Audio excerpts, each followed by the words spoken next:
اللهم يا مالك الملك، يا من في ملكه مقيم وفي جلاله عظيم وعلى عباده رحيم وبكل شيء عليم. اللهم إنا نسألك الأمن والأمان والعافية في الأبدان. اللهم فرج همنا ويسر أمرنا واقضي حوائجنا. آمين يا رب العالمين. السلام عليكم، اللهم صل وسلم وبارك عليك يا حبيبي يا رسول الله. النهارده جاي لكم فيديو جديد، وبالتالي جاي لكم بوصفه جديده. هنعمل مع بعض الكشري المصري. شايفين والله العظيم كان جميل جدا وكان طعمه تحفه باجماع كل اللي في البيت. جوزي قال ان هو كان جميل جدا، وكمان بناتي قالوا ان الدقه بتاعت الشطه كانت جميله، وكمان دقه التوم، وكمان صلصه الطماطم، وكمان البصل، وقالوا كل حاجه كانت جميله. والبنات قالوا يا ماما احسن من اللي احنا بنجيبه من بره بكتير. طبعا انا خدت شويه كده في الطبق وكنت بقلب وكنت بدوق طبعا. يعني انا كنت بصور وفي نفس الوقت بدوق. بصراحة فعلا كان طعمه جميل جدا. يلا بقى نشوف المكونات اللي احنا استخدمناها ونشوف هنعمل العظمة دي ازاي.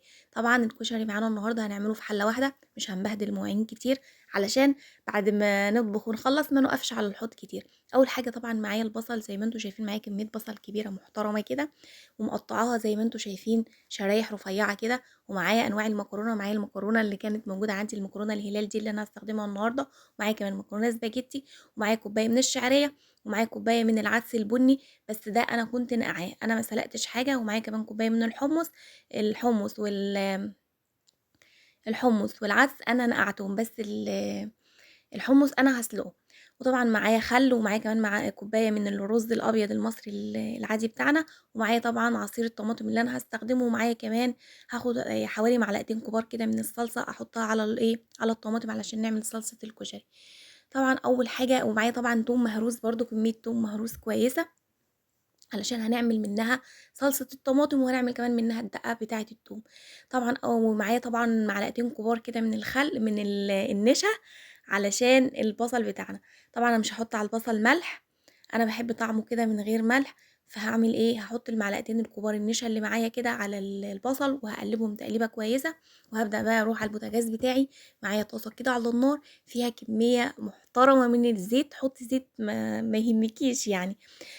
طبعًا أنا عارفة إن الزيت غالي وكده، بس أنا كنت مصوّرة الفيديو ده على فكرة قبل الزيت ما يغلى. بس هو المعروف إن الكشري المصري بيحتاج كمية زيت كبيرة. بس الزيت اللي إحنا هنحمّر فيه البصل ده هو اللي إحنا هنستخدمه في الوصفة كلّها، مش هنحط زيت تاني. هو الزيت ده هيكفّينا للوصفة كلّها. طبعًا الزيت لازم يبقى سخن، وبعد كده هننزل بالبصل بتاعنا. أنتِ طبعًا إيدِك في البصل على طول عشان ما يتحرقش منِّك، لإن أنتِ طبعًا مش مكنة اللي مقطّعة، أنتِ إيدِك اللي مقطّعاه، فأكيد هتبقى حتّة تخينة وحتّة رقيقة وكده. فأنتِ علشان تاخدي بصل كويس ولونه كويس، لازم إيدِك تكون فيه كده باستمرار. دي أول حاجة. تاني حاجة بقى إن أنتِ لازم تطلّعيه من الزيت يكون لونه فاتح شوية، عشان هو لمّا بيبرد بيغمق. هتقولي لي إزاي، هاقول لِك هو كده هو لمّا بيبرد بيغمق. أنا كنت جرّبتها قبل كده وكنت مطلّعاه لونه يعني أصفر غامق كده، وكان جميل أوي والله. فشوية لقيته غمق، بقى شكله بني كده ومش حلو. فاتعلمت من بعدها إن أنا لازم أطلّع البصل من الزيت يكون لونه فاتح شوية، لإن زي ما قُلت لِك بعد ما بيبرد بيغمق. فأنا كانت إيدي فيه على طول لغاية ما طلّعته باللون اللي هو المضبوط، وكلّه بقى شبه بعضه، ما فيش واحدة بيضة وواحدة لأ. فأنا حطيته طبعًا في الطبق ده، طلّعته الأول على مناديل مطبخ، وبعد كده حطيته في الطبق ده. وكنت باعمل لكم بإيدي باوريكم، طبعًا أنا مسجلة وكاتمة الصوت الأصلي، بس كان بجد بيخرفش كده وكان جميل جدًا. هنركن بقى البصل على جنب.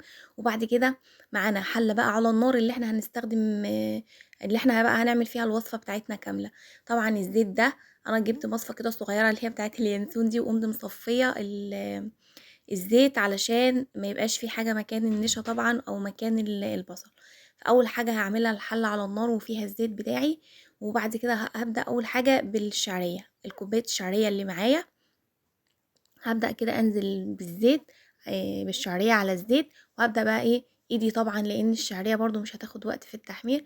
إيدِك طبعًا فيها على طول تقلّبي، تقلّبي لغاية ما يوصل لونها اللون الأصفر الدهبي الجميل ده، زي ما أنتم شايفين. بصراحة يعني هي وصفة دي هي متعبة شوية يعني الكشري، بس بصراحة هي تستاهل يعني. الناس كلها طبعًا بتحبها وما بيختلفوش عليها، والعيال يحبوا يشتروها دايمًا من برّه، فوفّري لهم واعمليها لهم في البيت. طبعًا بعد الشعرية ما احمرت باللون اللي أنتِ عاوزاه، هتنزلي بقى بالرز، هتقلّبيه كويس جدًا مع الشعرية، وكمان علشان يتغلّف بالزيت. وبعد ما قلّبتِ الرز هتنزلي بالعدس، العدس اللي هو البني أو العدس أبو جبة. العدس ده أنا زي ما قُلت لكم ما سلقتهوش، أنا ما سلقتش أي حاجة غير الحمص بس. وهاقلّب برضه العدس مع الرز مع الشعرية، وبعد كده هانزل بكوباية المكرونة اللي هي المقصوصة أو المكرونة الهلال، المكرونة العادية يعني، اللي موجودة عندِك. أنا دي اللي كانت عندي فعشان كده استخدمتها، هي صغيّرة شوية ما كانتش باينة، لكن هي دي اللي كانت موجودة عندي. وبعد كده برضه قلّبت كلّه مع بعضه، وبعد كده هانزل بقى بالمكرونة اللي هي المكرونة الاسباجيتي أو المكرونة الطويلة دي بقى مش هاقلّبها، هاسيبها كده على الوش الحلة زي ما هي، ومعايا طبعًا المَيّة السخنة بتاعتي، الكاتل بتاعي طبعًا الراعي الرسمي، وهابدأ أنزل بقى بالمَيّة السخنة. طبعًا مش هاملى الحلة أوي مَيّة أو هاغطّي المكونات اللي معايا، لأ، هاحط وهاخلّي كل حاجة باينة، هاخلّي المكرونة باينة، المكرونة مش هتتغطى. وبعد كده هارُش رشة كده من الملح أو أحط يعني الملح المضبوط بتاعه، وبرضه رشة كده من الكمون، وبعد كده هاغطّي عليه كده وهاسيبه لغاية ما يتشرّب المَيّة بتاعته. وأول ما يتشرب كده المَيّة بتاعته هابدأ بقى إيه، أفتح الحلة وأبدأ أقلّب بقى إيه علشان المكرونة دي بقى تستوي وكل المكونات تختلط مع بعضها. وبعد كده أهدّي عليه النار وأسيبه بقى مع نفسه يستوي. وبعد كده هاروح أعمل حاجة تانية، معايا طبعًا الطاسة بتاعتي فيها برضه جزء من الزيت اللي إحنا كنا محمّرين فيه البصل.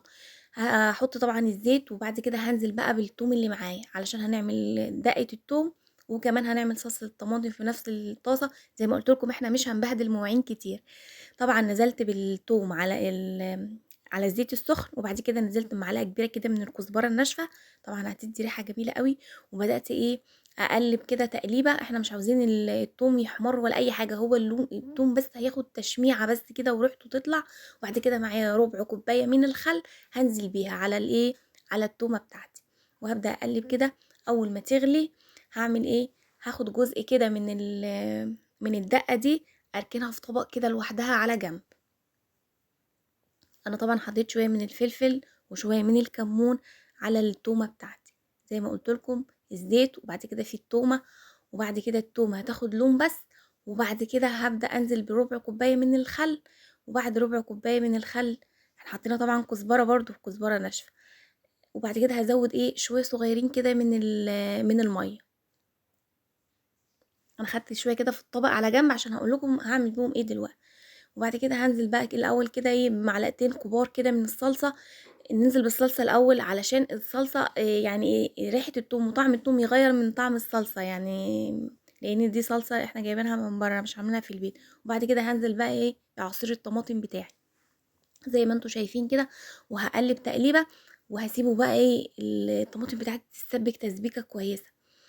وهنا شايفين بقى الكشري بتاعنا، يعني قلبناه تقليبة كده ما شاء الله جميل جدًا، مش معجن ولا أي حاجة، وجميل جدًا وشكله تحفة، حاجة كده تفتح النفس بجد.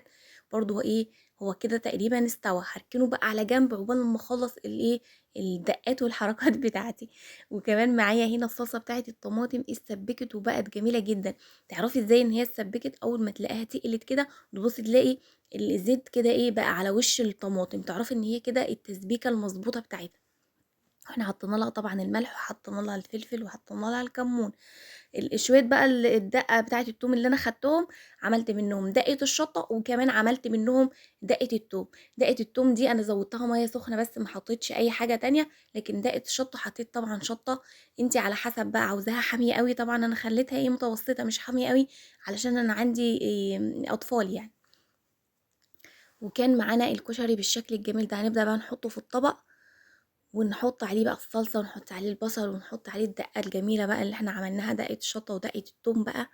وتاكلي بقى يا ستي لما تشبعي، مش تروحي تشتري طبق قد كده صغير ب10 جنيه حاجة كده يعني، ولا تشبع ولا حاجة. وكمان بصراحة يعني والله طعمه مش بيبقى حلو، بيبقى له ريحة كده يعني، ما هو بيبقى معمول من أول اليوم وانت بتروحي تشتريه آخر اليوم، طبعا الطلبة بتوع المدارس يعني. وهابدأ أنزل كده. طبعًا حطيت في الطبق الكشري بتاعي، هابدأ بقى أنزل بالإيه، بالدقات بتاعتي كده، رشة كده من دقة التوم ورشة من دقة الشطة، وبعد كده هابدأ أحط الصلصة بقى والبصل. تحطي البصل الأول، تحطي الصلصة الأول، مش مشكلة، المهم إن هو كله هيتقلب في بعضه وهيوصل لبعضه في النهاية، والمهم هتاكلي حاجة حلوة وطبق جميل جدًا في النهاية. طبعًا إحنا اقتصدنا في المواعين، إحنا ما وسخناش مواعين كتير. الطاسة اللي حمرنا فيها البصل هي اللي عملنا فيها دقة التوم، هي اللي عملنا فيها صلصة الطماطم، وكمان المكونات كلها عملناها في حلة واحدة. الرز مع المكرونات مع العدس مع الشعرية، كل حاجة مع الرز، كل حاجة في حلة واحدة. ما فيش غير الحمص بس، ده هو اللي أنا سلقته لوحده كده. أنا باحب الحمص، أنا من عشاق الحمص بجد، باحبه جدًا وباحب أدخّله في يعني، هو طبعًا مفيد جدًا وصحّي يعني، بس أنا والله باحبه جدًا. ولمّا باحط كشري بازوّد شوية من الحمص ده. فهو الحمص بس اللي أنا سلقته في مَيّة ورشة كمون و وطبعًا بدأت إيه، أزيّن بيه الطبق زي ما أنتم شايفين، وطلع الطبق بالشكل الجميل ده. بجد طبق يفتح النِفس، وحاجة أنتِ عاملاها في البيت مضمونة ونضيفة، وكمان وفّرتِ كتير أوي. يعني الرز موجود والشعرية والمكرونة، كل الحاجات كانت موجودة عندِك في البيت، ما خسرتيش حاجة كتير وفرّحتِ ولادِك. يا ريت بقى أنتم تفرّحوني كمان باللايك، وكمان تفعّلوا زر الجرس وتشتركوا عندنا في القناة. والسلام عليكم ورحمة الله وبركاته.